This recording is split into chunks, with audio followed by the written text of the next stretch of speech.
ప్రత్యక్షంగా మీరు ఎప్పుడైనా శివుణ్ణి దర్శించాలని అనుకుంటున్నారా? ఇది అద్భుతమైనటువంటి అవకాశం.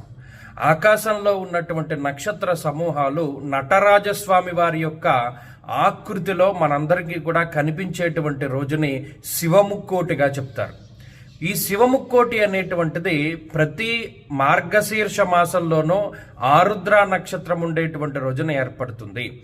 అయితే ఇందులో కొన్ని రకాలైనటువంటి విశేషాలు ఉన్నాయి. అంటే మాసానాం మార్గశీర్షోహం అన్నారు మహానుభావుడు గీతాచార్యుడు.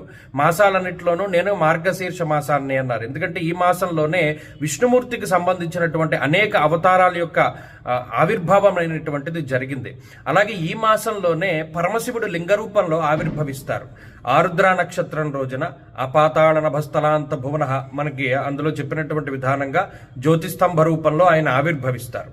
ఏ రోజునైతే ఆయన ఆవిర్భావం జరిగిందో అదే రోజున ఇప్పటికీ మనకి నక్షత్ర మండలంలో నటరాజస్వామి వారి యొక్క ఆకృతిలో స్వామివారు దర్శనమిస్తారు. ఆరుద్ర నక్షత్రం సింగిల్ స్టార్, ఒక్క నక్షత్రమే చాలా ప్రకాశవంతంగా కనబడుతుంది.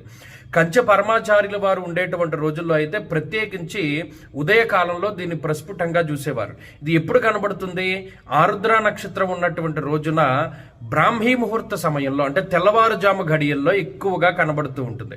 అయితే ఈసారి వచ్చినటువంటి విశేషం ఏంటి అంటే మార్గశిర మాసంలో వచ్చినటువంటి ఆరుద్ర నక్షత్రము ఈ డిసెంబర్ 7వ తారీఖున మనకు కనబడుతుంది. కానీ దీన్ని శివముక్కోటిగా తీసుకోరు. ఎందుకంటే డిసెంబర్ 7వ తారీఖుకి ధనుర్మాసం రాలా.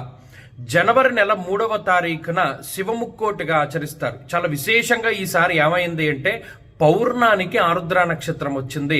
శనివారం నాడ ఆరుద్ర నక్షత్రం వచ్చింది. ఆ రోజున ప్రదోష కాలంలో ఎవరైతే పరమేశ్వరుని అర్చిస్తారో, అలాగే బ్రాహ్మీ ముహూర్త సమయంలో ఎవరైతే పరమశివుని అర్చిస్తారో లేదా అభిషేకం చేస్తారో, శివపురాణాంతర్గతంగా చెప్పినటువంటి విషయం ఏమిటి అంటే సాక్షాత్తు పరమశివుడు చేసినటువంటి శాసనం, ఎవరైతే శివుణ్ణి ప్రదోష కాలంలోనూ ప్రాతకాలంలోనూ అర్చిస్తారో వారు నాకు కుమారస్వామి కన్నా అత్యంత ప్రీతిపాత్రులు అవుతారని చెప్పి పరమేశ్వరుడు చెప్పడం జరిగింది. కాబట్టి ఈ సమయాన్ని చక్కగా వృధా చేసుకోకుండా జనవరి నెల 3వ తారీఖున చక్కగా రాత్రి 1 గంట దగ్గర నుండి తెల్లవారుజాము వరకు నక్షత్ర మండలంలో మీరు నటరాజస్వామి వారి యొక్క ఆకృతిని చూడొచ్చు. నేకుడైతో చూడొచ్చు. కంచి పరమాచార్యుల వారు చూసేవారు ఇప్పటికీ చాలా మంది చూస్తూ ఉన్నారు. కానీ ఈ డిసెంబర్ నెలలో వచ్చే ఆరుద్ర మాత్రం శివముక్కోటి కాదు. ఈ విషయాన్ని దృష్టిలో పెట్టుకోవాలి.